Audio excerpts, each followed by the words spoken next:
pagsubaybay. Welcome sa ating programang The Rotary Hour. Ang programang ito ay hatid po sa atin ng Rotary Club of Camp Aguinaldo na pinamunuan po ni President Rolando Junco.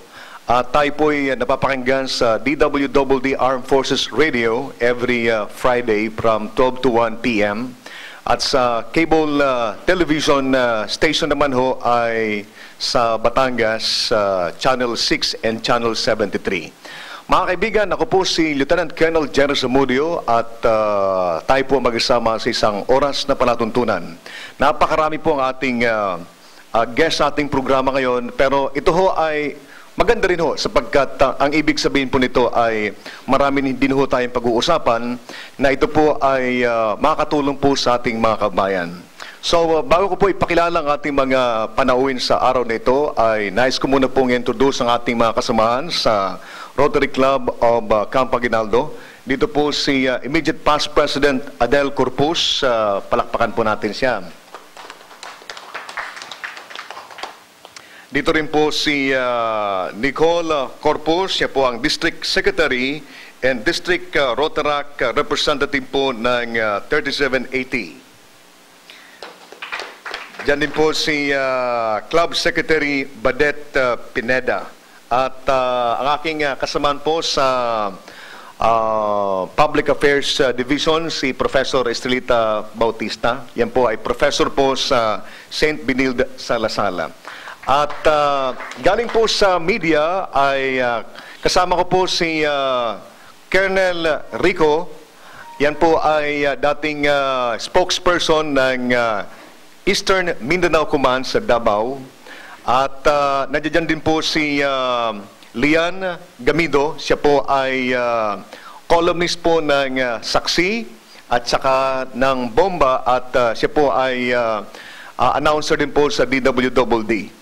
At si Leo naman Ibanyeso ay galing po sa People's Balita. So ang ating po mga panawin ngayon, unahin ko lang po sa kanan ko po. Kasama po natin mga kaibigan ang isa po sa mga opisyal ng National Irrigation Administration at ang pag-uusapan natin ngayon ay tungkol po sa programa po ng NIA.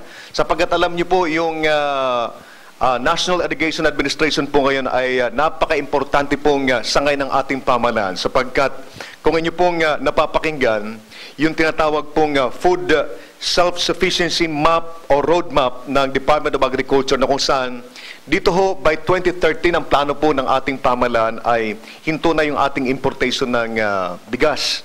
So, dito ho, very crucial ho, ang papel ho dito ng NIA sapagkat sila po ang magpapalakas doon sa participation ng ating mga magsasaka. So, hingan po muna natin ng opening statement po si Robert Sogitan. Siya po ang manager ng Internal Audit Service ng National Irrigation Administration.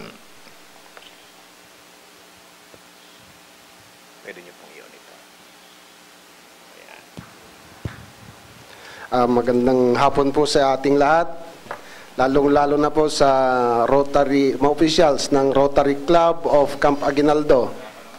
At isa pong malaking karangalan ang naimbita ang National Irrigation Administration dito po sa forum na to. Ang pinapaabot po ni Administrator Antonio S. Nanggel ang kanyang sincerest apology dang kasi ando siya ngayon sa Iloilo, bigla siyang lumipad doon kanina at pupunta si Secretary Proceso Alcalayon doon sa Iloilo.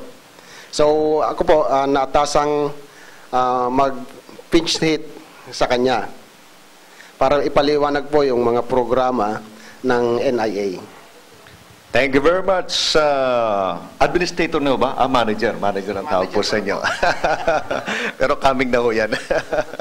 So, sa kaliwa ko naman po ay ang isa po sa mga ginagalang na personalidad sa international community sapagkat ang ating pong nasa kaliwa ho ay dati pong ambassador sa Micronesia, no?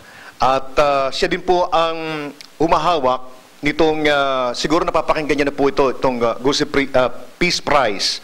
At ito po ay isang napaka-noblehong project na gusto ko pong i-promote sa inyo, lalo na po dyan sa mga tagapagsubaybay po natin sa Batangas. Sapagkat this coming November 24 ay ito na po yung awards night. So, kasama ko po si Chairman of the Gusi Peace Prize, si Ambassador Gusi. Magandang hapon po, lalong-lalo na sa Rotary Club of Camp Aguinaldo at sa inyong lahat. At ikinagagala ko po na maging panauhin dito, isang karangalan. At ang Gusi Peace Prize po ay tinaguri ang Nobel Peace Prize of Asia. At ito po ay para sa Pilipino, sa Asia at sa international community. At tayo po ay binigyan ng mandato, 1476, a presidential decree, embodiment that has been stated that every fourth Wednesday of November as the Gusi Peace Prize International Friendship Day. At isa pong malaking karangalan na kayo po ay aking maimbitahan sa International Awards Night sa Philippine International Convention Center sa darating na Nobyembre 24, 2011. Maraming salamat po. Thank you very much, Ambassador. At kung ang pinag-uusapan ho ay tungkol po sa security ng ating mga kabayan sa, hindi lang ho sa kabayanan, sa syudad, maging sa mga barangay, ay napakahalaga po ng isa sa mga ating bisita po ngayon ay galing po sa CIDG, si Police Senior Superintendent Bernabe Balba. Siya po ang Chief ng Intelligence Division ng CIDG. Magandang hapon po sa ating lahat. First of all, I would like to congratulate the Rotary Club of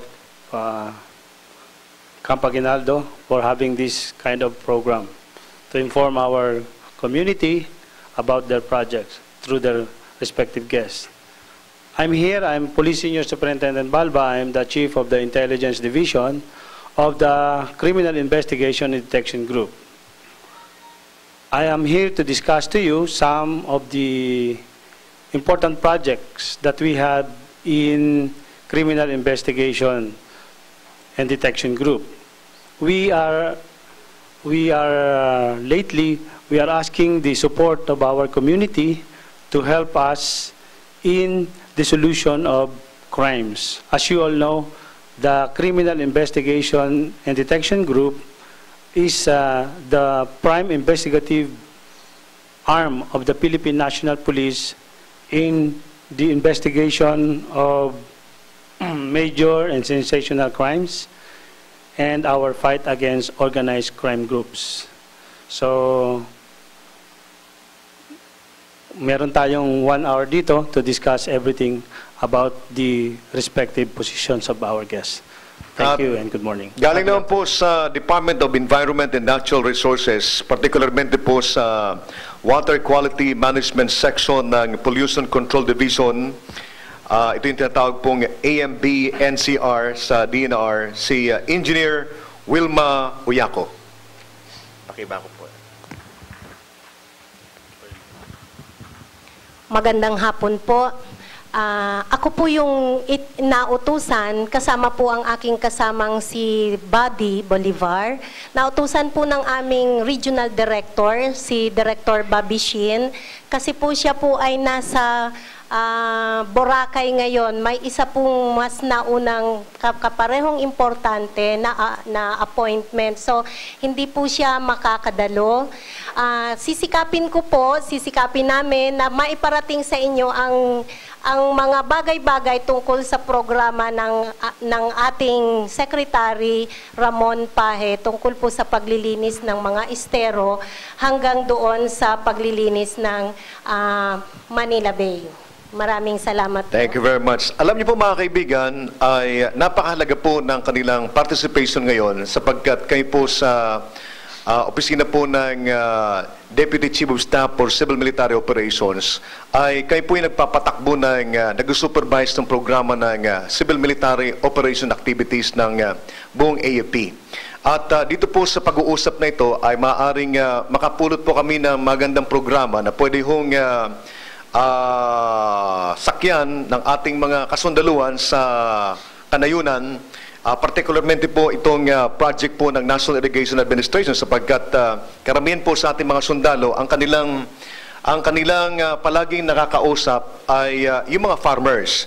So siguro hingi po tayo ng update ho galing sa NIA kung ano po ang mga programang mayroon po sila ngayon para palakasin po natin yung ating mga farmers, sapagkat alam naman natin yung mga magsasaka natin ay umaasa yan doon sa irrigation system, especially doon po sa mga lugar na talagang palayan. Ito po nangangailangan ng tubig. So, may tanong ko lang po kay Engineer Sugitan kung anong mga projects mayroon po kayo ngayon na kakasa para tulungan po yung ating mga magsasaka, particularmente suportahan yung project po ni Secretary Alcala na by 2013 ay hindi na tayo mag-import ng bigas, sapagkat ang sabi po niya, kayang-kaya natin. Ibig sabihin doon is talagang palakasin po natin yung kanayunan.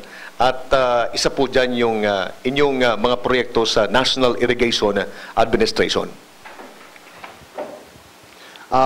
Umpisan ko po dun sa kalalagayan ng napapatubigan sa buong Pilipinas sa ngayon. Ang potential po na irrigable area natin ay 3,126,000 hectares. Potential po yon sa kabuuan ng Pilipinas.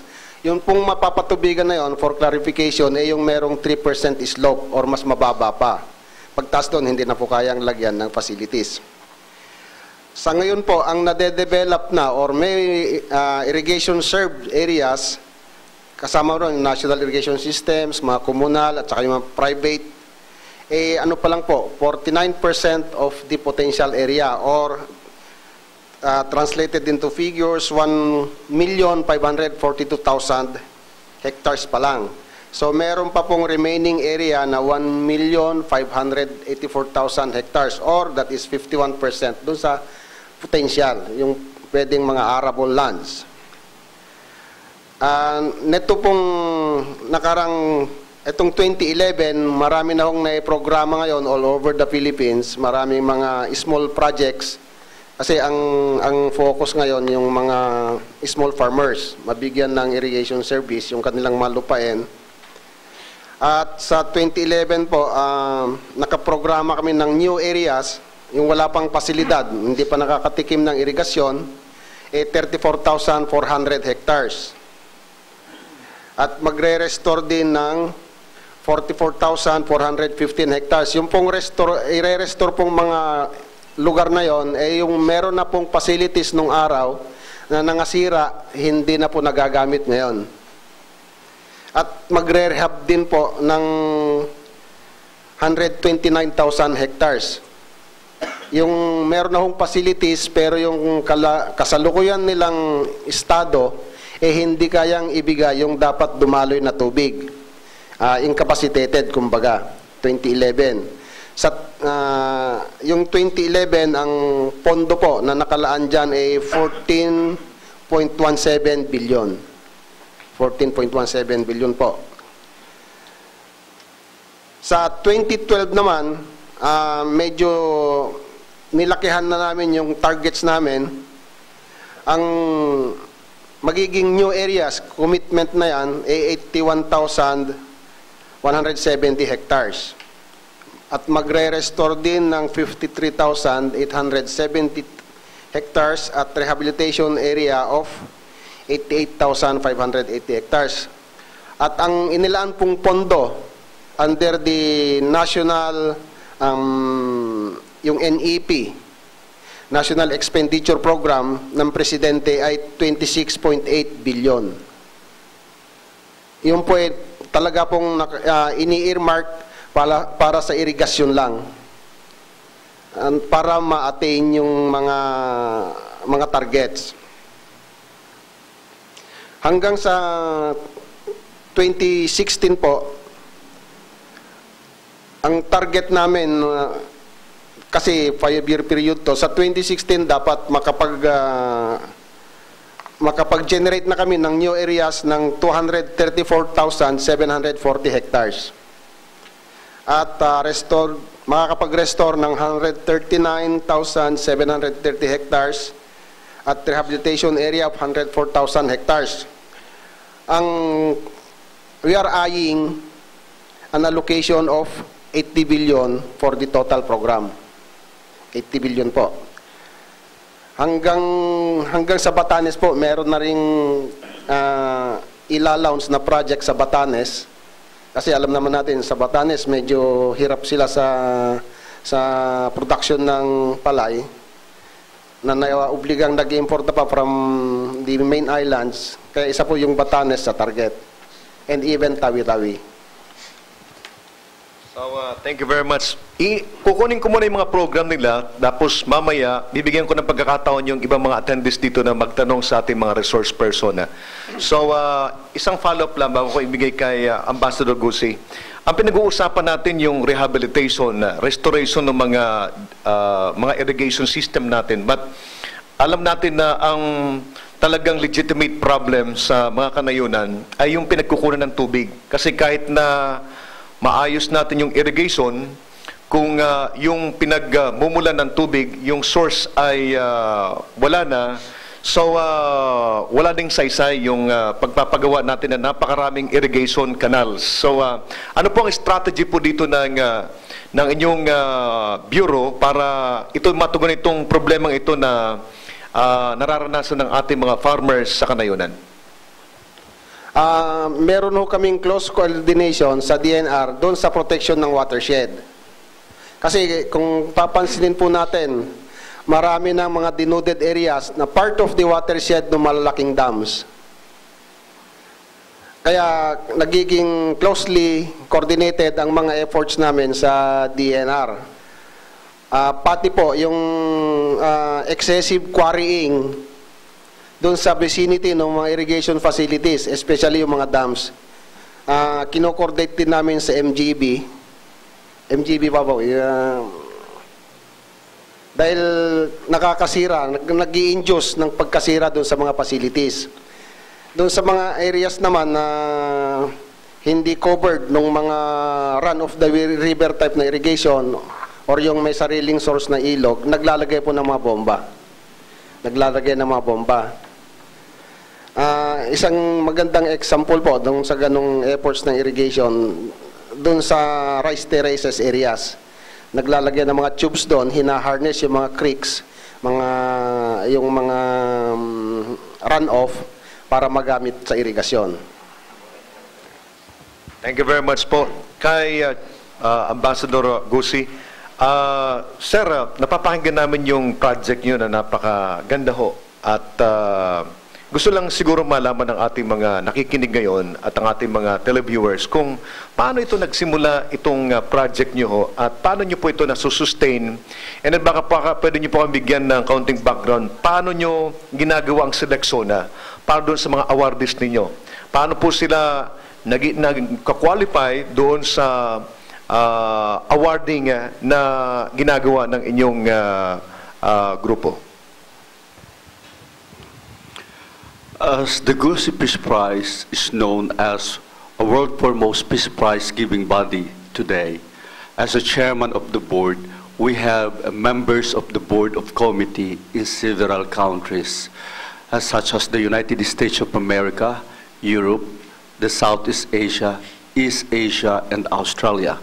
So our committee are the people who select the most prestigious, the most embodiment figure internationally in the field of scientific research, medicine or physiology, chemistry, journalism, performing art, philanthropy, chemistry, physics, as well as economics.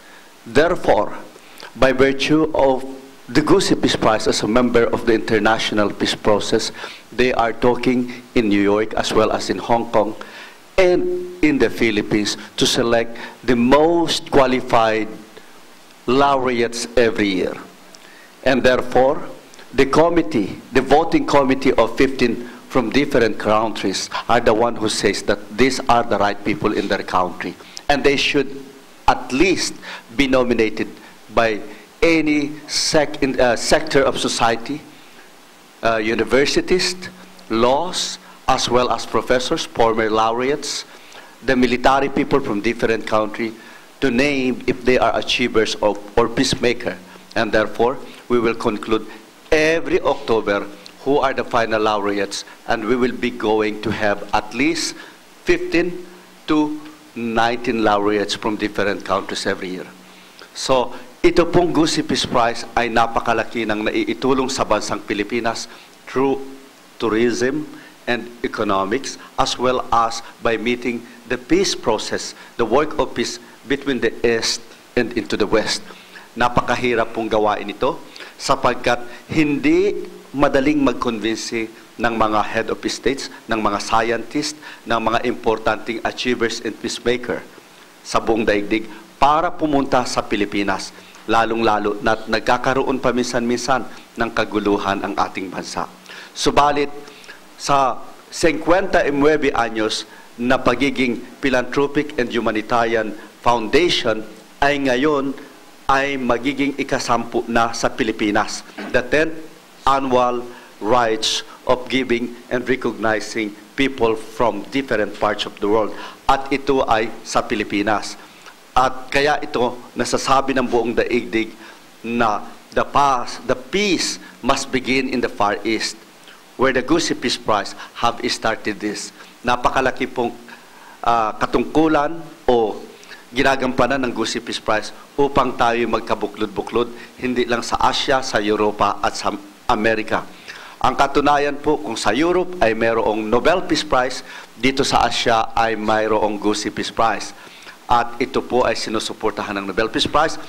At sa marami pong panahon, sinusuportahan po ito ng Armed Forces of the Philippines, Department of Tourism, Department of Foreign Affairs, the Philippine National Police, as well as the Metropolitan Development Authority, at sinusuportahan po ito ng Europa at Amerika sa Geneva.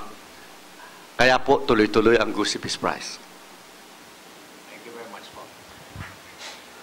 Actually ho, yung programa po nyo ay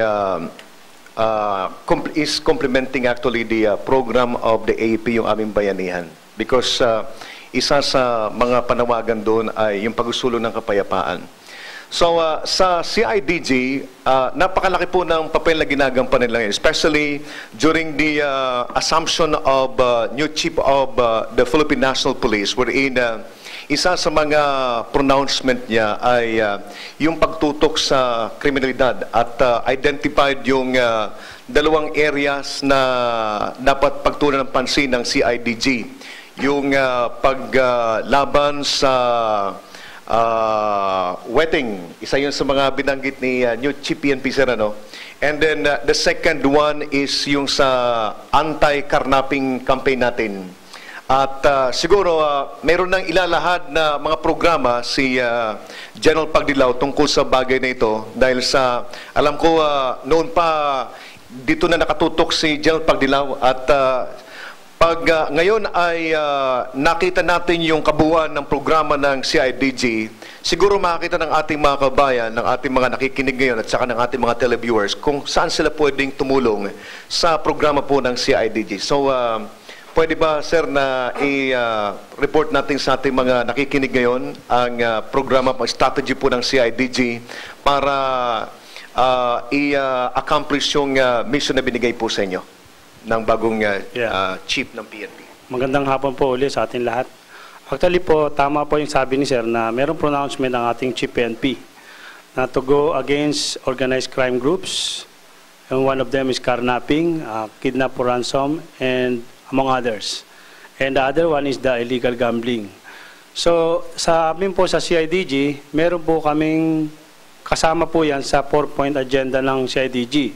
Meron po kaming agenda dyan na to go against organized crime groups, i-reduce po natin yung proliferation ng ng loose firearms, investigation po ng mga sensational cases, at saka po pag-aresto po ng mga wanted persons.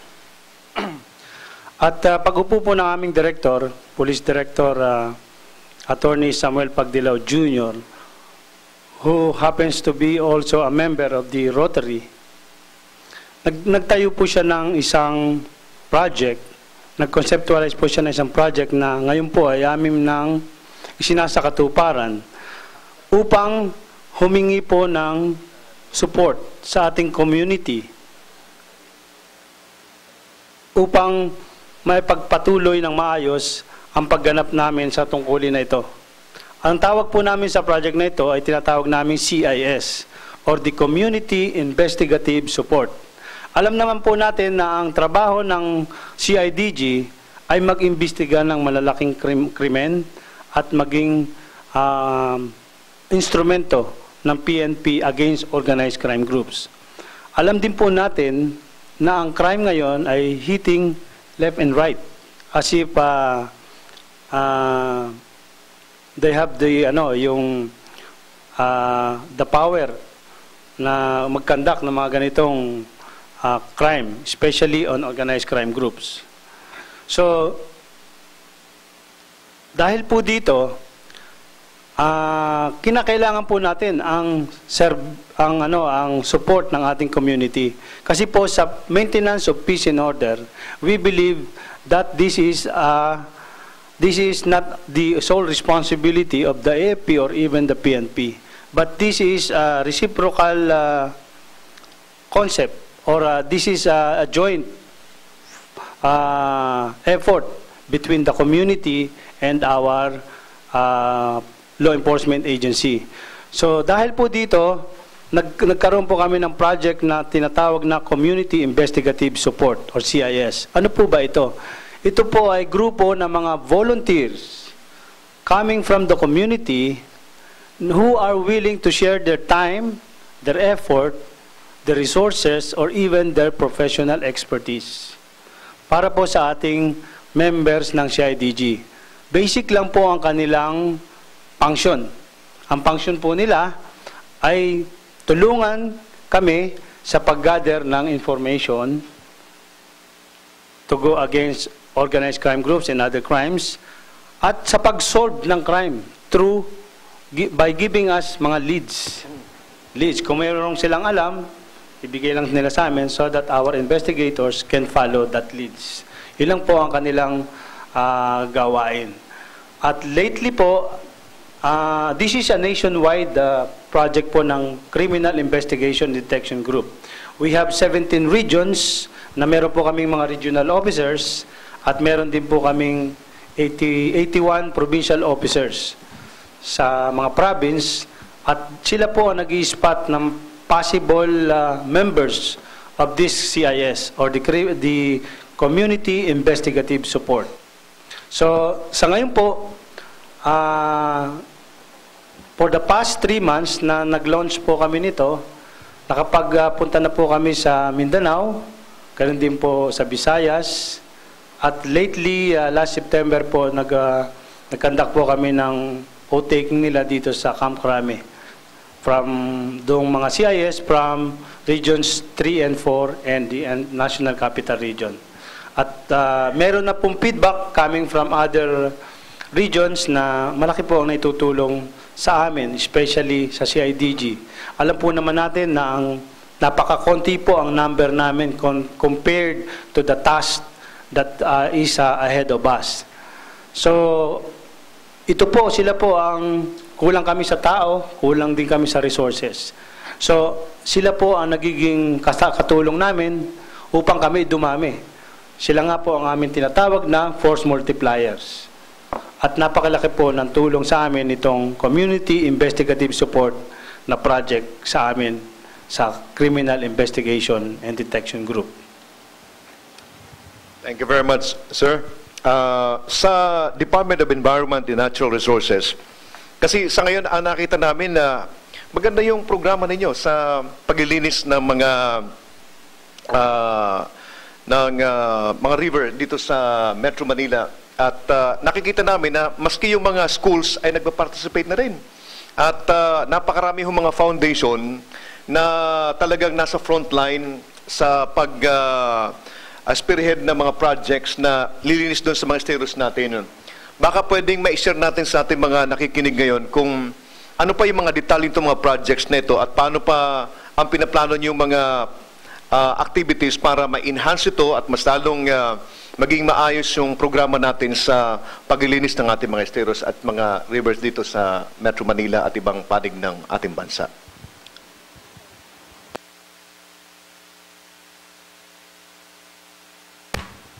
Opo. Totoo pong maganda ang programa ng ating pinuno, si Secretary Ramon J.P. Paje, tungkol po sa ADAPT Anistero Program. Ang ADAPT Anistero Program po is a public-private partnership program. Inumpisahan po ito nung una pang umupo si Secretary Paje noong June 2010 para po matugunan natin yung ruling po, yung kautusan ng Supreme Court na linisin ang ating Manila Bay. It is a collaborative undertaking between and among estero communities. Yun pong mga donor partners, ang ating mga LGUs, kasama na rin po yung ibang government agencies, kagaya ng DPWH, ang Metro Manila Development Authority, at ang iba pa pong agency na kumbaga ay gusto ring makatulong sa paglilinis ng ating mga waterways. Ang pinakang goals po ng ating programa ay para po malinis yung mga esteros ng debris, all forms of solid waste, at saka po mamobilize natin ang ating estero communities in the cleaning of the esteros. Another goal is to institutionalize good sanitation and solid waste management practices among estero communities. Kasi po, alam naman natin, marami po tayong informal settlers na doon na talaga nakatira sa ating mga esteros. So, isa po yan sa ating adhikain. Another goal po ng programa ay para ma-ensure yung unimpeded flow ng ating tubig doon sa mga estero, sa mga rivers natin dito sa Metro Manila. And also to reduce the incidence of water-related diseases. Kapag po kasi malinis yung ating mga estero, siguradong hindi yun pamamahayan ng mga lamok at ng iba pang insekto na nagkukos ng sakit sa ating mga community doon. And finally, ang pinakang importante po, marireduce natin yung pollution loading that goes into the Manila Bay. Kapag po kasi malinis, naniniwala po ang ating secretary na kapag nalinis natin yung mga estero, malinis na rin yung ang dadaloy na tubig sa ating mga river systems at eventually malinis po yung tubig na pupunta sa Manila Bay. Thank you very much. Gusto nga palang nakalimutan ko palang i-acknowledge po yung First Lady po ni Ambassador Gusi, si Dr. Evelina Gusi. Magandang gabi po sa inyo, ma'am. So, and also I'd like to acknowledge also the presence of Mansueto Bolivar. Siya po ang Officer in Charge ng Solid Waste Management Section ng Environmental Impact Assessment Division sa Department of Environment and Natural Resources. Ang sunod po magtatanong ay si immediate past President Adel. Ma'am Engineer, gusto ko pong ipaalam sa inyo na ang NCRCOM, National Capital Region Command, isa sa mga partners in service po namin ay tumutulong po sa inyo sa paglinis ng mga estero. Ang nakikita ko pong problema po sa mga estero, sa mga rivers, yung mga waterways po natin, ay tinatayuan ho ng mga pabrika sa tabi para pagtapunan ng waste. Ang problema ho kasi sa atin ay tinatapunan yung mga estero, yung mga ilog ng basura, at saka yung untreated sewage po. paano ho natin ma-address po yun? Yun pong tungkol sa pagtatayo ng mga pabrika na malapit or halos sinasakop na yung estero, mabibigyan po yan ng aksyon dahil di po ba bago magpatayo ang pabrika, kukuha muna sila ng building permit or ng clearance sa LGU concern. So, alam na po dapat ng LGUs na bawal sakupin ng mga industrial establishments or commercial establishments yung mga waterways na kagaya ng estero. So, ma-address na po yan. Another one is yung pong pagkuha ng environmental compliance certificate. Kasama po dun sa study na nire-require sa industrial or commercial establishments yung pong pag-aaral tungkol sa ating environment, yung study nila kung ano yung magiging effect ng project sa ating water environment, sa air environment, at sa ating kabuoang environment. So, mapagbibigyan na po yan ng pansin. So, sigurado pong, lalo na po ngayon na meron tayong Supreme Court ruling, yan po, alerto po ang DENR, ang EMB at iba pong government agencies tungkol sa pagtatayo ng mga planta na yan or buildings. Tungkol naman po dun sa pagsasakop o pagdi-discharge ng sewage. Lahat po ngayon, under po dun sa ating Clean Water Act, lahat po ngayon ng establishments, commercial at industrial, nire-require na po natin na magkaroon ng sewage treatment facilities o kaya ay tinatawag nating wastewater treatment plant. Para po lahat ng kanilang wastewater ay matreat muna at pumasa sa ating effluent standards bago po itapon sa ating environment. Ang lahat po ng establishments na yan ay kino-cover po natin ng discharge permit para po malaman natin at ma-monitor natin na talaga nga bang natitreat yung kanilang effluent or yung kanilang wastewater, pumapasa siya sa standards bago itapon sa ating environment. So yun po yung aming ginagawa ngayon. Marami pong salamat, ma'am.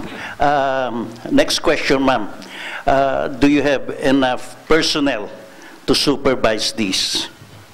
Actually, yun nga po yung isa sa pinakang problema namin. Lalo na po ngayon may instruction po from DBM na freeze hiring, di po ba? So talaga pong hirap na hirap sa kakulangan ng tao. Kumbaga nga is multitasking ang ginagawa namin. Yun po yung pinakang problema namin. Ma'am, hindi lang po freeze hiring, freeze spending din po. Yun ang, opo. Para sa kalaman ng lahat po, ang current CIDG chief po ay past president ng Rotary Club of New Manila East, while ang chief PNP po ngayon ay sitting president po ng Rotary Club of Camp Crame. Colonel, ang malaki hong perwisyo ang binibigay ng mga, alam nyo, merong upsurge ng criminality na ginagawa po ng riding in tandem. Of course, hindi naman natin pwedeng sabihin bawal mag-angkas sa motorsiklo dahil everybody has a right to do that. Parang hindi ho yata na bibigyan ng masyadong pansin po yung riding in tandem. They are from petty crime to big crimes po. Paano ho ginagawa ng kapulisan po ngayon doon? Tama po kayo dyan. Kasi kung titingnan nyo, ang pinakamabilis na makapag-move ka from one place to another, either to proceed to the area and to get out of the area is through motorcycle. Tsaka yung detection is very nil. Kaya yan po ang ginagawa ng mga criminal elements na gumagamit sila ng motorcycle. Ang pagsawata po dito sa criminals riding on a motorcycle or tinatawag nilang tandem, usually meron tayo sa mga territorial units na mga ginagawa dyan. Meron tayong ni-establish na checkpoint o tinatawag nilang oplansita sa karaniwan, kung saan ay chine-check nila yung mga riders at randomly to check kung yung mga tao ay rehistrado ba yung motor o may violations. So that is one way of curbing crime perpetrated by these motorcycle riding men, criminal. Another one is through intelligence. Siyempre, kung malakas ang intelligence nyo, and you know the group or the guys that perpetrate crimes, pwede nating ma-preempt ito bago sila makagawa ng crime. At kung sila naman ay makagawa ng crime, intelligence pa rin ang kailangan natin. Kinakailangan naman natin ma-solve yung crime na ginawa naman nila. At itong ang project namin ay timely kasi parang napadami namin kami, mga pulis. Doon naman kami sa aspeto ng investigation kung saan may katulong kami o may matatanong kami o may makakapagbigay ng information sa amin kung who these people are, no? At yun ang sa amin ang may itutulong namin diyan upang masolve naman yung crime, just in case it is not prevented. But those are the measures being used by our policemen. Another one is through police visibility. Kung maraming pulis sa kalsada, chances are medyo magiging deterrence yun sa part ng mga criminal elements. But since medyo lacking din tayo ng personnel, uniform personnel, that is why meron tayong mga ginagawang mga strategy with the help of the community and other security forces in the areas. Like in the case of the commercial area, we ask the support of our security guards and also our local government people. So those are the strategies used by the police to curb this crime, especially those perpetrated by motorcycle riding men. Salamat po. Sa pagkakaalam ko po, kwento sa akin ng mga nakakatanda sa akin during the 50s and the 60s, ewan ko kasi hindi pa ako pinapanganak noon. During the 50s and the 60s, sabi nila, kapag may pulis sila, secure na secure. Kapag may pulis sa paligid, secure na secure sila. Wala ho silang katakot-takot. Ngayon po, kapag may pulis, natatakot na raw po sila. Kaya, backgrounder lang po ito sa itatanong ko po sa inyo. Dahil, paano po ang security ng mga tutulong po sa inyo? Yung mga sinasabi kong mga yung sinasabi nyo kanina, mga force multipliers po ninyo. Paano po ang mga security ninyo na ibibigay nyo po sa kanila?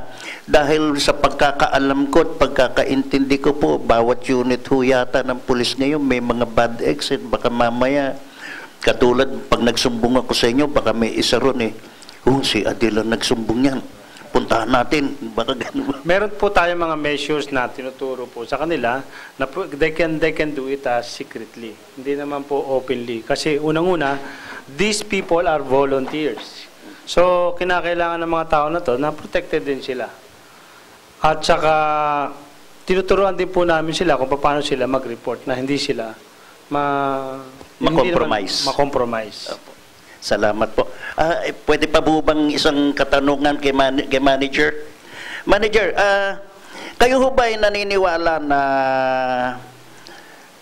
hindi na tayo kailangan mag-import ng bigas by 2013 po, considering na ang mga palayan po natin ay naging subdivision na tsaka manufacturing areas? Hindi ho ako magugulat pagising ko sa umaga, may condominium na doon sa rice terraces naniniwala ho ba kayo na kaya pa ho nating hindi mag-import?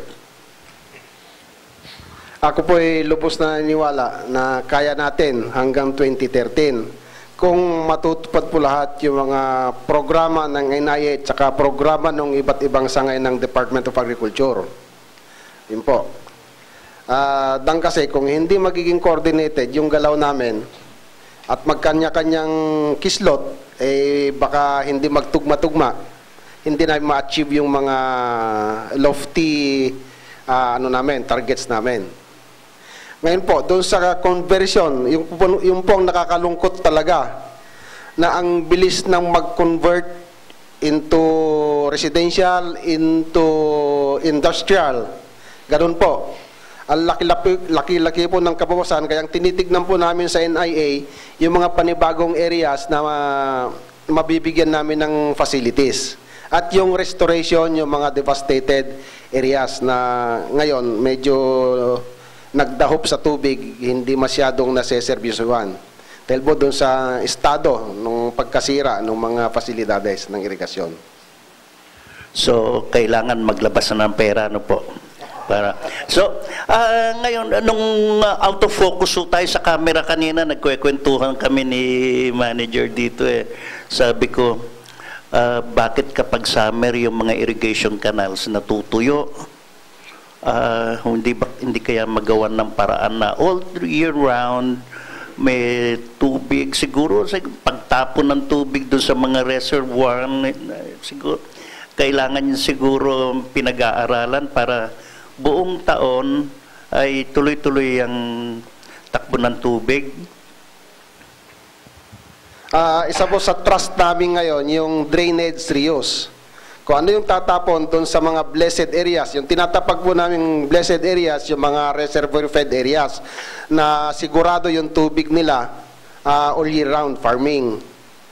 Yung tumatapon mo doon sa mga patubig, kung pwede rin lang i-harness pa muli doon sa bandang downstream, naglalagay ng mga check gates, mga diversion dams, ginagawa po namin yon para ma-maximize yung paggamit nung nagamit na irigasyon doon sa itaas.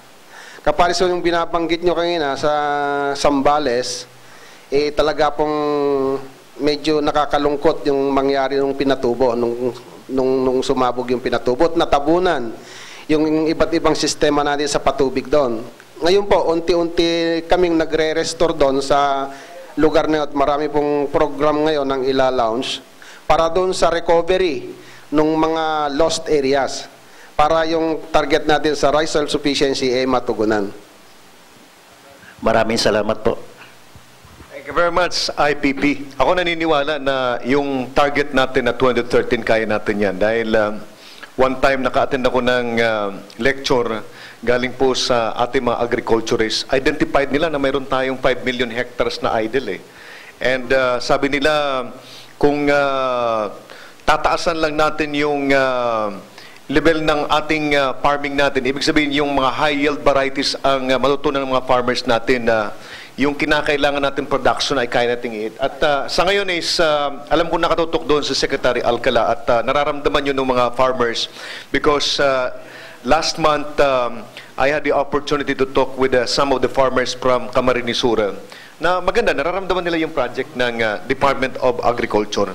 So, tig-iisa lang po tayong tanong, si Lian, yung tanong mo, Lian, pwede mo nang ubusin yung pero isang lang para matapos na tayo. And then, sunod si Professor Bautista, and then si Colonel Rico, magtatanong ka rin.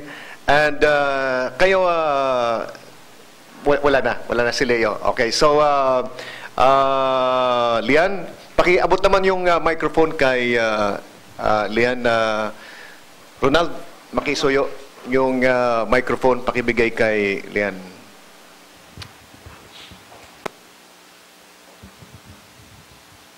Sabi ni Sir, isang tanong lang. Pwede, Sir, uminit na kapiraso lang kay Colonel Balba bago dun sa tanong ko kay Ambassador Gusi.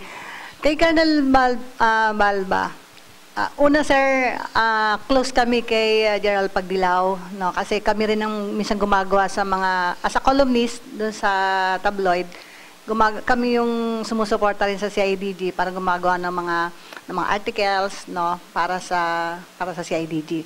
Ngayon, napag-usapan kanina, sir, yung riding in tandem. May panukala si Senator Bong Revilla sa Senate na ipagbawal na yung riding in tandem, bawal na mag-angka sa isang motor. Ano po ang position ng CIDG dito?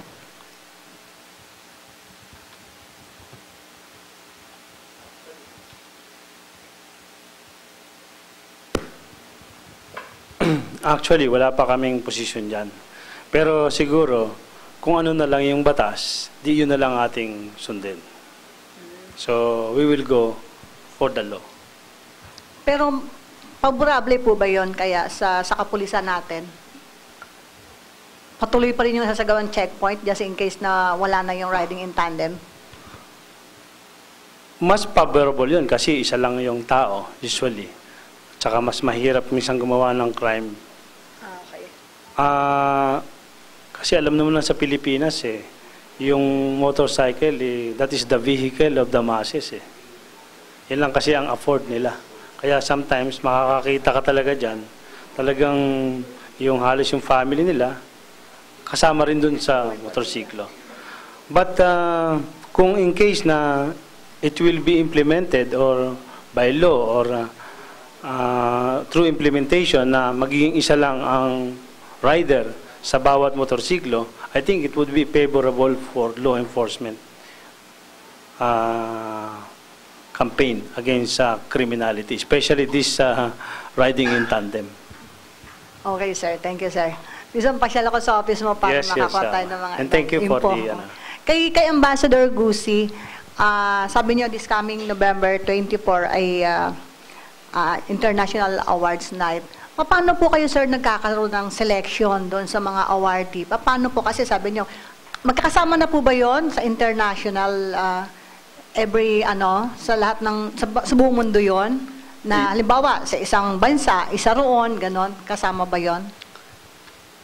Yung November 24, that is the final judgment where they will be receiving the award.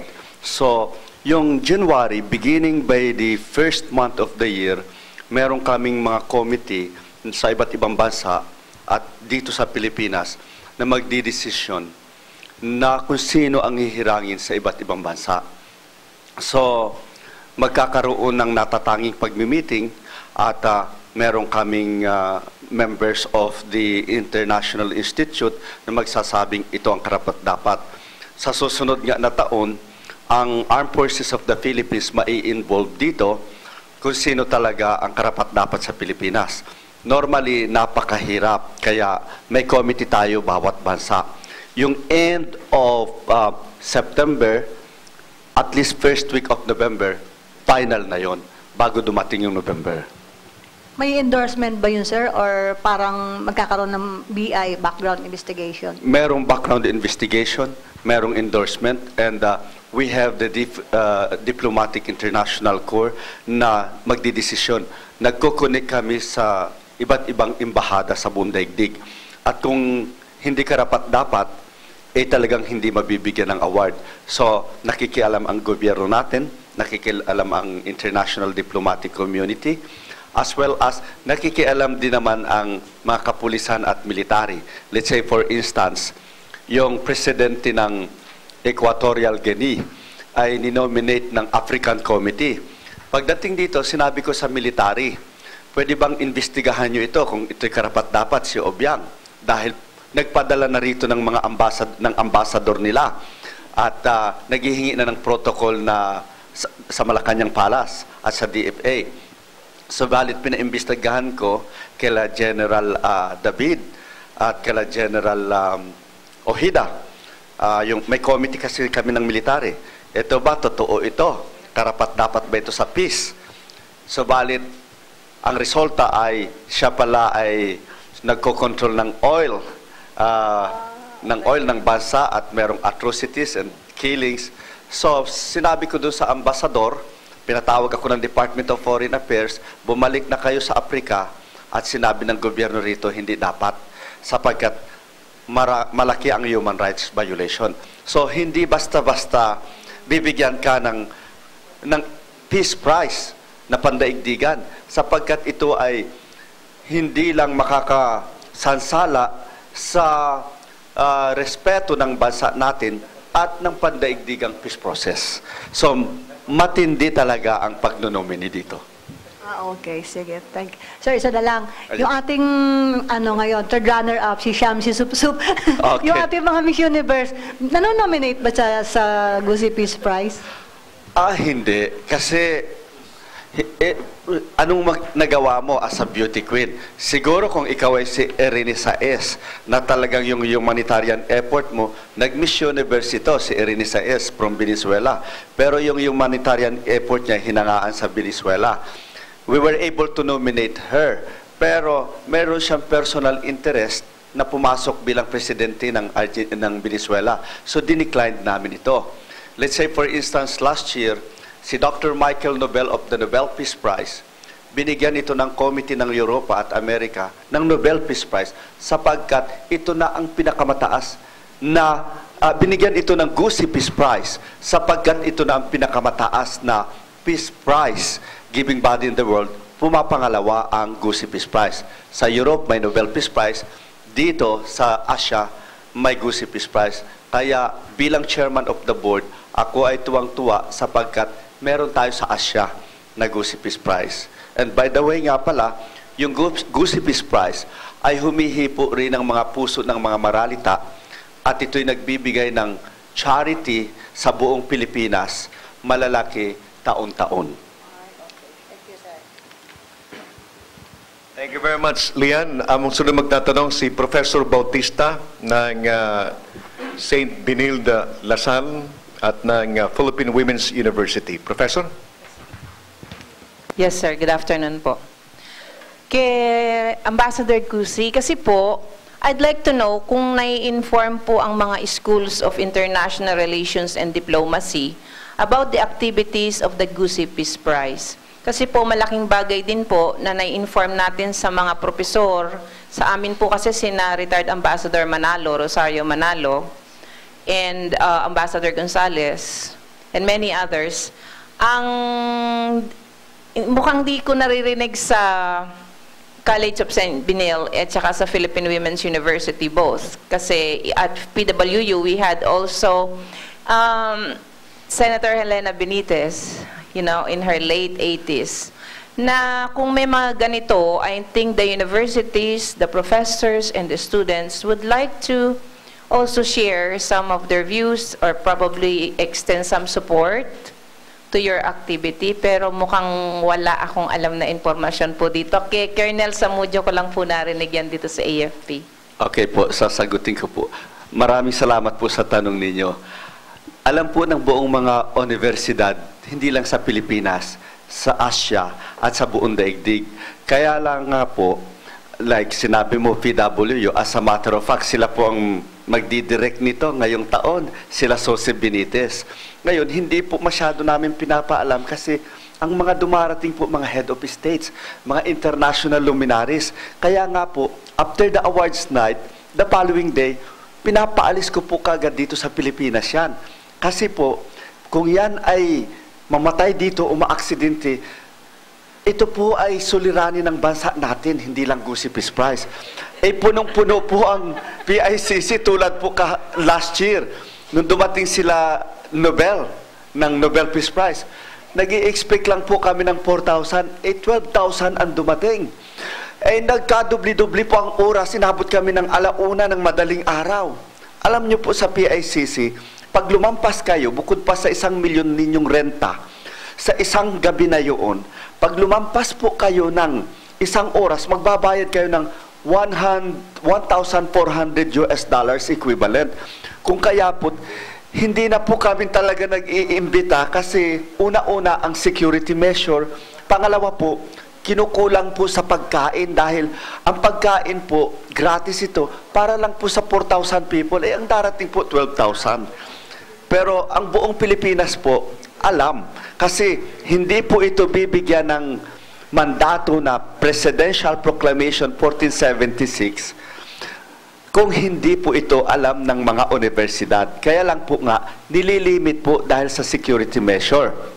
Tulad po ngayong taon, ang darating sila President Pancham ng Seychelles, sila President Sawyer ng Liberia, yung Presidente ng Interpol sa Bundaigdig, si Commissioner Norman Easter, past President po siya. Tsaka yung first cousin ni King Jigme, darating po ito. Tsaka yung film director na very famous, nakakuha ng International Film Best Director sa case, si Solfo Levaneli ng Turkey. Eh di nga po, hindi po natin ito pwedeng i-divulge kasi marami pong mga galit na mga Muslim kay Levaneli dahil siya po ang gumawa ng pelikulang Copper Earth, Iron Sky, para pong dinivulge nila yung mga problema ng Muslim sa, Muslim world. So, baka ito'y maging biktima pa ng Muslim extremist, bagamat Muslim din siya. Kaya nga po, hindi po natin ito talaga pinapaalam. Tulad po last year, nandito po sila Colonel Samodjo, nandito po sila Nobel, sila Arnold Puth, President of the Consul Generals Federation in the world. Nandyan po sila Aishwarya Rai, yung mga Miss World sa India. That day po, na merong Gusi Peace Prize sa Philippine International Convention Center, nandun po yung Red Alert and Travel Advisory. Kung kaya't in-advisean ako ng Armed Forces of the Philippines, yung 23, yung welcome dinner, ginawa po namin dito sa Camp Aguinaldo. Ang ini-expect lang po naming tao, 500. Sobrang-sobra po doon ang tao, naging 1,100. Kaya nga po, makikita nyo sa EDSA nakalagay doon, sa People's Power Monument. Hindi po naman ito ilalagay ng gobyerno doon kung hindi ito kilala ng buong daigdig. Nakalagay doon, Gusi Peace Prize International, Manila, Philippines. Ngayon po, ililipat na sa Rizal Park. Dahil sabi ng gobyerno, dahil ito ay isang national and international institution, doon natin gawin ang retlayan sa harap ng ating bantayog na dakilang bayani, si Jose Rizal. Yun po. Iimbitahin ko po kayo. November 24, meron po tayong fine dining sa Intercontinental Hotel sa November 23. All of you are invited. Very much welcome po. Pero po, ito po ang sasabihin ko. Yung welcome dinner po natin, ito po kasi pinapakilala ko sa buong daigdig. Ayaw ko po kasing i-picture na tayo ay mahirap, na tayo inaapi, yung mga domestic helper natin, yung mga farmers natin, yung mga security guards natin sa abroad, yung mga bar entertainers sa Tokyo. Ito po'y pinaglalaban ko. Ayaw kong tingnan na bababa ang Pilipino. Na pag nakita yung passport sa immigration, nanghihina ang kalooban nila. Hindi po ito ang pinipicture ko. Kaya gusto ko po palagi, as a chairman of the board, yung pong bihis natin doon ay talagang pong bonggang-bongga. Dahil po ito ay fine dining po. Gusto kong makita ito live via satellite for 1 billion people worldwide po, na tayong mga Pilipino, meron tayong heritage and dignity. Yon. Gayon din naman po sa Philippine International Convention Center na nag-i-expect lamang po kami ng 5,000, ngunit po makikipag-usap po kami after this doon, nandun kami alas 6, alas 7 ngayong gabi, na kung pwedeng i-allow na 7,000 ang papapasukin. Kaya nga po, hindi na po kailangan talagang masyadong nag-iimbita dahil sa isang laureate lang po, darating po si Senator Emmanuel Jones ng Amerika. Kinunik na lang po kaagad sa United States Embassy. Nagpapadala sila ng maraming guest. 400 na po yun. Yung pong chairman ng World Institute na nagbibigay ng mga wheelchair sa buong daigdig at sa Asia. Sa katotohanan po, ang Gusi Peace Prize, binigyan nila ng 1,000 wheelchair. Nagbigay po ako sa pulis. Nagbigay po ako sa mga maralita sa Bicol. Yun lang po si Dr. Stern. Kilalang kilala yung asawa niya na Pilipina, si Mrs. Yolanda Ortega Stern, yung pong mga Ortega na yan. Sila lang po nang magdadala ng 1,500 BBIPs na mga Pilipinong kilala. So, kaya po, dalawa po kasi ang mukha ng Gusi Peace Prize. Una, ang charity para sa mga maralita, dahil ako'y galing sa mahirap. Inuuna ko po talaga ang charity at ito po ay buong katapatan kong sinasabi na milyon-milyon po ang nahipo natin, ang puso ng mga maralita sa buong Pilipinas. Dahil pumunta po kayo sa Mindoro, makikita nyo yung mga sityo, wala pang Periculture Center. Pangalawa po, yung muka ng Goosey Peace Prize na gusto nating ipakita sa buong daigdig na tayo may kultura rito. Meron tayong per se cognizant class and respectable society na hindi po natin promote ang kahirapan at ayaw ko pong dinadown yung mga Pilipino. Kasi ang damdamin ko sa abroad, dahil nag-ambassador ako ng 15 taon, lalo na doon sa Micronesia, inaapi doon yung mga Pilipino. Pag sinampal yung Pilipino, hindi mo po pwedeng sabihin, pabayaan mo yan. Walang kwenta tao yun. Hindi ko po matiis. Pag sinampal yung Pilipino, sinipa, yung puso ko dumudugo. Kasi ang feeling ko kasi, Pilipino din ako. Bakit mo ginaganon yung kalahi ko? Yung lukso ng dugo, lumalabas sa akin. Kaya po, ang Goosey Peace Prize po ay totalmenteng napakagastos na pagbibigay ng award sa buong daigdig. Gusto ko pong ipakita sa buong daigdig na Nobel Peace Prize lang ba ang may karapatan? Na ang Nobel Peace Prize puro puti ang balat ang binibigyan. Kaya nga po ngayong taon, 3 Aprikano, Presidente ng Seychelles, Presidente ng Liberia, at Senator Emmanuel Jones of the United States of America. Ang tanong po nila, paano nyo nakakaya yan? Ito pong ipapaliwanag ko sa inyo. Hindi po kami nagbabayad ng financial prize. We are giving the prize of honor. Bakit kami magbabayad sa inyo ng financial prize? Ubod na kayo ng yayaman. Ngayon, ang kagalingan po ng Goosey Peace Prize ay naiimbita natin sila rito, nagdadala sila ng mga delegation, nagsha-shopping sila dito, nakakadagdag tayo sa economic and tourism industry ng bansa, at dangal ng Pilipino na hindi lang pala tayo brown superior race of people, matalino rin tayo at hospitable tayo. Ayaw ko pong ipakita sa buong daigdig ang kahirapan ng bansa. Ang pinopromote ko po ay kagitingan ng bansa. So, ang kagitingan po doon, paano tayo makakapag-imbita ng mga taong kagalang-galang sa buong daigdig na sila pang nagbabayad ng airline nila at nag-hotel nila? And therefore, the prize of peace from the Far East, that is the Goosey Peace Prize, is considered to be the pride of the Filipino people, the pride of the Malayan race, and the window of peace for the international community, which is from the Far East, and it's a Filipino. Marami pong salamat. Salamat po. Sir, may isang tanong lang ko kay Sir sa CIDG. I'm really happy to hear about that community investigative support because on part of the social service that I do to schools in the provinces that handle criminology programs is like in San Jose del Monte, Bulacan. I teach part-time in those schools. Now, ang tanong ko lang po dito, nakarating na po ba rin ng impormasyon about CIS sa mga criminology schools? Kasi I'm sure, lalo po ang Bulacan, kilalang-kilala sa mga krimen na nagaganap, pati carnapping. Marami po ang mga nasa academe ang gustong, working on intelligence. Kasi kami rin po naapektuhan, lalo't pag sinasabing carnapping capital ang Bulacan. So, ngayon po na narinig ko sa inyo yan, are there efforts on the side of the CIDG to invite professors and administrators of schools that offer the criminology program to more or less help and support the community investigative support of the CIDG? Ma'am, actually our recruitment is coming from all walks of life.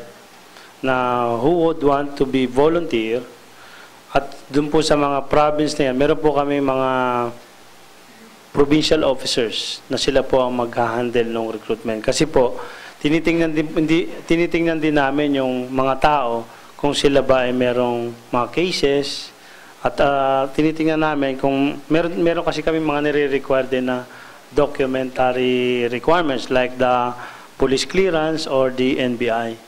Kasi gusto rin naman namin na itong grupo na to, hindi naman yung mahaluan tayo ng mga criminal elements.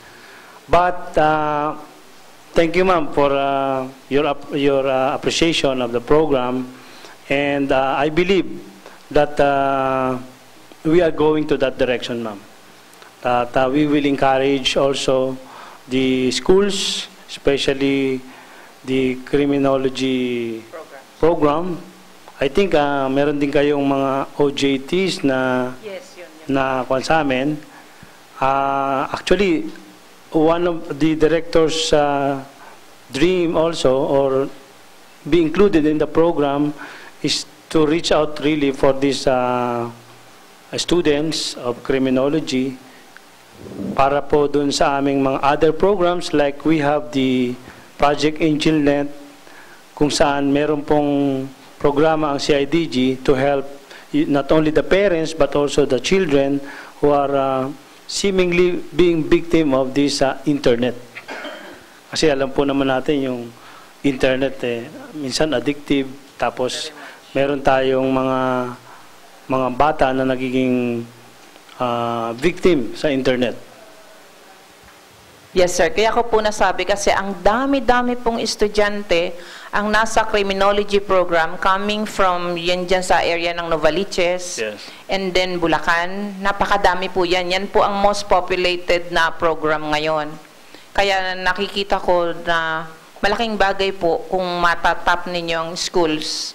The same way that these schools really do their best para ang mga estudyante po ay mabigyan nila ng maayos na formation, value formation while they are students, para pag nagpulis po sila, Yes, ma'am. maayos na values nila. So, yun po, in terms of intelligence gathering, data gathering, I think these young people are really very rich in information kasi sila yung nakakalat sa kalsada. You're correct, Di po ba? ma'am. Thank you po. Yes, ma'am. We will be looking into that sooner, ma'am. The soonest. Salamat po. Thank you, ma'am. One last question kay ma'am. Ang suggestion ko lang po, dahil kulang sila sa tao pagdating sa tubig, tsaka paglilinis ng mga estero, pwede nating itap po ang NSTP, CWTS, pag sa kanila pong mga programa. Opo. Actually, ito pong Adapt Anistero program ay sagot po ito kumbaga doon sa kakulangan ng tao ng EMB at DENR. Kasi nga po nagkakatulungan kami, yung DENR, EMB, at saka po yung local government units, yung ating communities, at saka po yung mga industrial and commercial establishments. So sila po yung nagpo-provide ng pinakamaraming pondo para sa paglilinis. Kami, yung LGU, magpo-provide ng tao para sa paglilinis. Kami magtutulong sa pagkakaroon ng information, education campaign. So tuloy-tuloy po namin ginagawa yan. So nagkakatulungan tayo, nababawasan yung bang problema or burden sa national government, sa DENR, para ma-implement yung clean up. Yun po yung pinakamaganda sigurong sagot dun sa ating kakulangan. Thank you very much po. Napakadami pa natin pwedeng pag-usapan. Kailang overtime na ho tayo ng 12 minutes at baka magalit na po yung susunod na programa. So hindi ko na po kayo maingan ng parting words po ninyo, but gusto ko pong pasalamatan yung ating mga guests ngayon. Unang-una po si former ambassador to Micronesia. Kaya pala tinawag po siyang one of the greatest person po of the 21st century dahil talagang worth recognizing naman po talaga yung kanyang ginagawa. At kasama niya po ang kanyang may bahay, si Dr. Evelina Gusi. At gusto ko rin pong pasalamatan si Engineer Robert Gitan. Siya po ang Department Manager po ng National Irrigation Administration Internal Audit Services. At of course, ang pinadala po ni General Pagdilaw, si Police Senior Superintendent Bernabe Balba, Chief po ng Intelligence Division po ng CIDG. At si Engineer Wilma Uyako, Officer in charge ng Water Quality Management Section, Pollution Control Division po ng DNR, at kasama niya po si Mr. Mansueto Bolivar, na hindi po natin na interview, but kayo po makikiusap sa inyo, sir, na sa mga susunod na episode po ng aming programa ay baka pwede namin po kayo maimbitahan, at ito po ay nire-produce po namin ito para po sa consumption ng mga sundalo natin nasa field.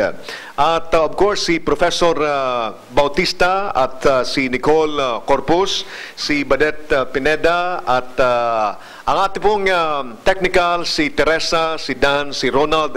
Ako po si Lieutenant Colonel Jerry Zamudio. Maraming salamat po sa inyong pagsubaybay.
Blessed are you among women, and blessed is the fruit of your womb.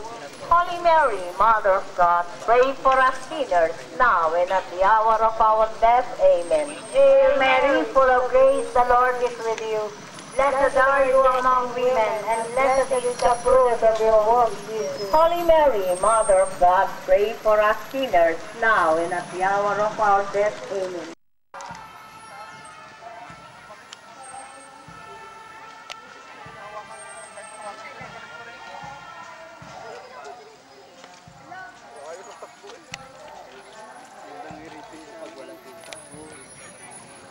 Hinahawakan ko ba? Pagbalik, hindi ka pa ko lang na bala.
Hey, sound check. Hey, sound check.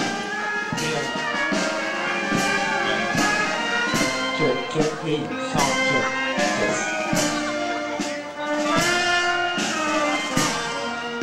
Check. Hey, sound check.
Ayan, dito ka pumesto. Dito siya lalaki.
Lining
are gathered here, thanking for all the blessings that you bestowed to each one of us. Through the intercessory of the Blessed Virgin Mary, we offer all our petitions to her, able to do our tasks and live the gospel values into our lives. And so, Lord, through your mother, who is also our mother,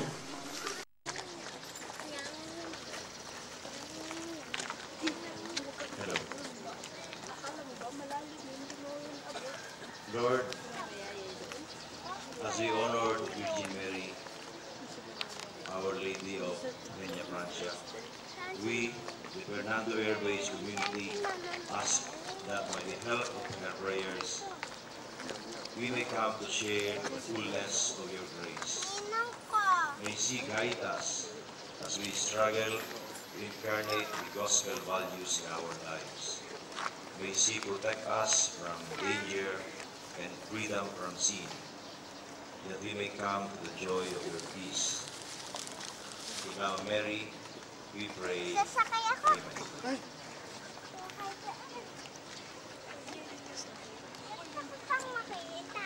Lord God, give to your people the joy of continual health.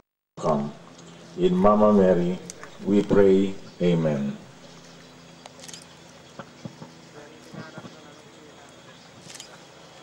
All-powerful God, we rejoice in the protection of the Virgin Mary, Our Lady of Peña Francia.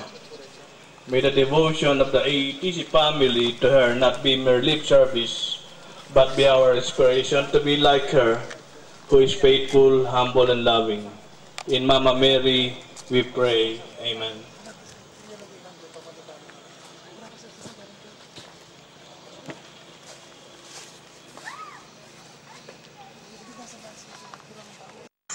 Lead us to your Son Jesus and protect the whole AETC family, our respective families, our relatives and friends.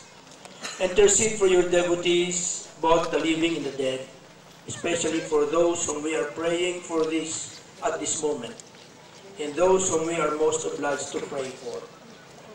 Pray for us, console us in times of troubles, and save us from all evils.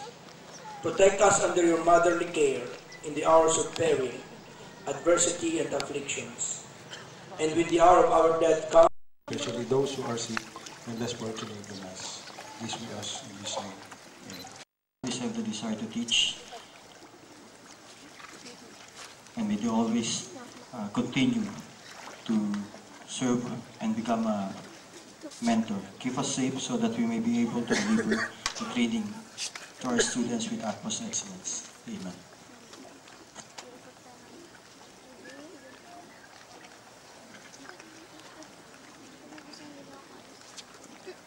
Heavenly Father, we praise you and thank you for this wonderful day, for being with us.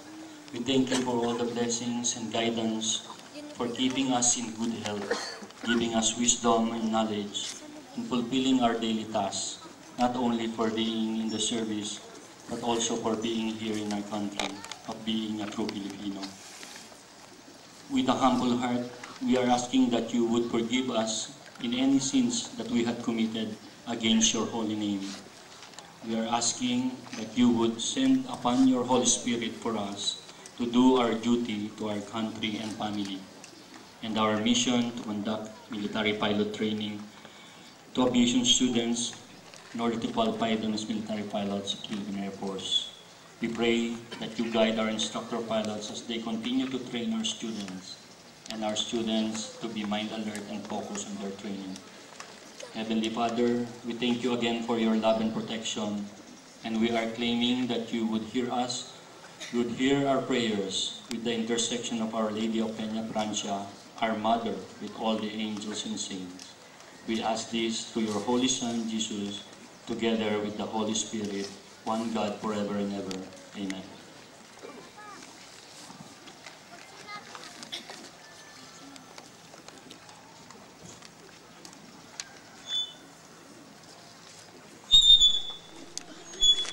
Amang nasa langit, ang aming pasasalamat sa lahat ng mga biyayang kaloob mo sa aming buhay. Naway sumainyo. Batid namin, Ama, na sa kabila ng aming kahinaan, lagi kayong namibito sa aming piling, gumagabay at nagbabantay sa bawat isa sa amin. Kaya naman po sa pagkakataong ito, sa pamamagitan ng Patong Peña Francia, kami ay humihingi ng paggabay sa aming paglalakbay sa aming buhay. Pagkat batid po namin na ang pananatili namin dito sa lupa ay paglalakbay patungo sa inyong paraiso.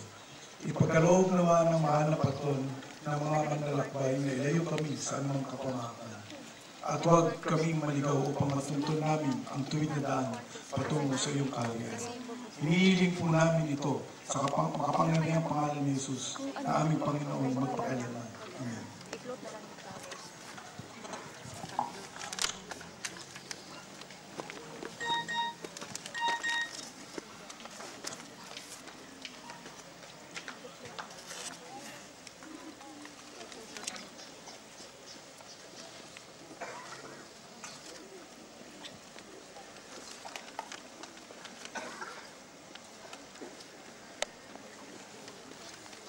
O God, we the personnel of the Air Force Research and Development Center pray for good health and safety of all our personnel and our families.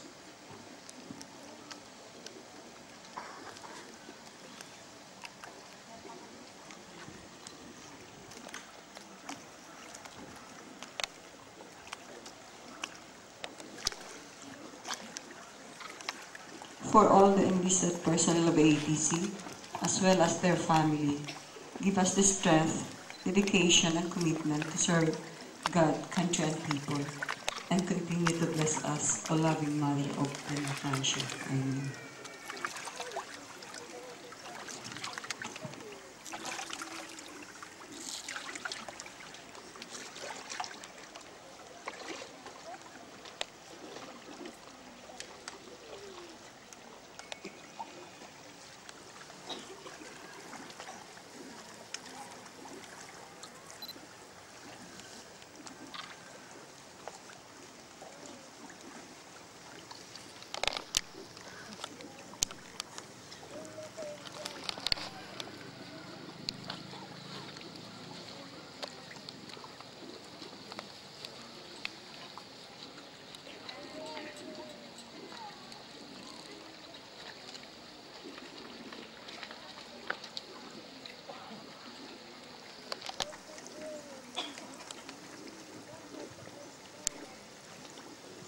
Thank you, Lord, for all the gifts that you gave to each one of us.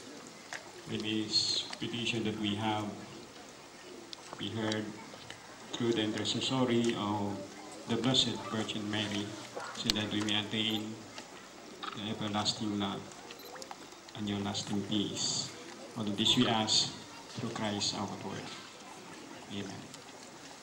In the name of the Father, of the Son, of the Holy Spirit. Amen.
Sabi mo,